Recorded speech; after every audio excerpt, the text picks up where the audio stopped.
Hello everyone, welcome back.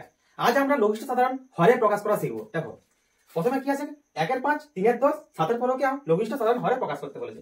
তাহলে প্রথমে আমরা কি করবো, এই তিনটা ভগ্নাংশ পরপর লিখে নেব। তাহলে 1-5, 3-10 আর 7-15, এই তিনটা লসাগু কত আসছে দেখো। তার আগে আমরা দুটো ডিভাইড বাই চিহ্ন নিয়ে নিই পরপর।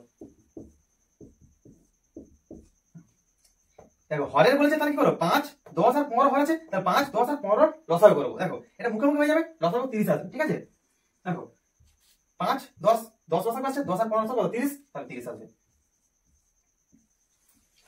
এরপর কি করবো আমরা, দেখো 1-5, 3-10 যা আছে টুকা নিয়ে আমরা 7-15। দেখো 15 2 গুণ 30, তাহলে 2 দিয়ে গুণ করবো, নিচে 2 দিয়ে উপরে 2 গুণ। 10 3 30, নিচে 3 গুণ মানে উপরে 3 গুণ। 5 4 30, 6 নিচে 6 গুণ মানে উপরে 6 গুণ। তাহলে 6 1 6, 3 3 9, 7 2 14, এই তিনটা হলো আমাদের কি অ্যান্সার।